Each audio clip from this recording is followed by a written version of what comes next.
Notre GPS parvint à nous mener jusqu'à un grand mur, devant les deux battants d'un portail en bois grand ouvert.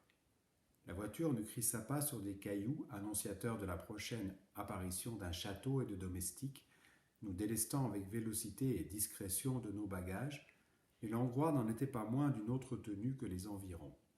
3 pans constituaient le domaine. Pierre de tuffeau et boiseries rénovées accueillaient le visiteur avec élégance, et la femme du même nom nous attendait sur le pas d'une belle porte vitrée, vert asperge. Sourire d'une vieille amie. Je pensais que le magasin Thévenet Musique devait être petit au regard de ses qualités amphitrionnes, qui se confirmèrent dès le salon, où d'odorants feuilletés attirèrent mon regard vers 4 coupes disposées alentour. Je suis dans l'incapacité absolue de résister au champagne. Je saluai distraitement l'époux, surgi d'un escalier. Pierre-Alain, je te présente Simon et Clara, s'empressa de compléter ma femme, n'appréciant guère qu'une inconnue ait une aisance avec le prénom de son mari. Bon, on va se dire tu, hein, furent les premiers mots de Pierre-Alain, qui confirmeraient une certaine hâte pendant la soirée. Je ne me souviens plus très bien de la visite du rez-de-chaussée conduite avec expertise par la femme élégante, inquiet que j'étais quant au prochain contenu des coupes du salon. Et si, à défaut de champagne, on nous servait un Vouvray râpeux ou un Sauvignon du Haut-Poitou, éternellement en attente de ressembler à du vin blanc? Je quêtais une assurance du côté de la femme élégante. Elle ne pouvait pas commettre une si grande faute au bon goût. Son expéditif mari, infidèle à sa non moins rapide réputation, avait ralenti devant un petit tableau coloré. Sans doute pour mieux le cataloguer, je l'écoutais narrer que son arrière-grand-père l'avait peint à son retour des tranchées. Ma femme et la femme élégante revinrent réconciliées du second salon où elles avaient envasé les fleurs que nous avions apportées, et je décernai à Pierre-Alain une excellente note sans attendre la fin du trimestre, et aussitôt qu'il se présenta avec une bouteille de pommerie et une toile d'araignée que son oreille avait aussi remontée de la cave. La femme élégante m'appliqua le tu et à toi que ma femme et elle avaient ramené du salon.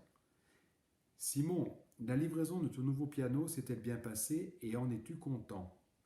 Je m'en tirai avec une pirouette dans une tentative d'éviter une acrobatie plus dangereuse sur le terrain de la théorie musicale. Je n'avais pas encore assez bu de champagne pour un « je ne connais rien à la musique ». J'achète japonais depuis longtemps, j'ai une moto Honda, une voiture Nissan, et maintenant un piano Yamaha. Sa sonorité te convient? Oui, c'est une bonne occasion, et il ne fait pas ses 45 ans. Un piano a facilement 80 ans de longévité, et pour un piano à queue, on atteint les 100 ans. Il devrait te survivre, asséna Pierre-Alain. Mince, je m'étais laissé piéger. Bien sûr, et 1976 est un bon cru, l'année de la sécheresse, je m'en souviens bien, ramai-je. Pierre-Alain, qui semblait aussi intéressé par ma réponse que ma grand-mère par l'informatique, paix à son âme, se tourna brusquement vers moi, interrompant un bâillement d'un rictus. « Mais dis-moi, Simon, je ne comprends pas pourquoi tu as dû acheter un piano. » Le fusil dans le regard de sa femme ne l'interrompit pas. Parce qu'enfin, à partir d'un certain niveau, on a toujours un piano chez soi. Je craignis que ma femme ne se plaigne de l'achat de 2 pianos en quelques semaines, ce qui aurait révélé que le piano droit était aussi pour moi. Son intelligence l'emporta sur son souci d'économie. Le piano droit aurait été inadmissible dans l'esprit bourgeois et mélomane de Pierre-Alain et de la femme élégante, en dépit de la fibre commerciale montrée furtivement par cette dernière à l'endroit, ou plutôt à l'envers de son mari, ce qui se confirma aussitôt. Et même un piano à demi-queue. N'as-tu pas un piano à queue? C'est parce que vous êtes en ce moment dans votre maison de campagne? Le si nous passions à table me sauva provisoirement.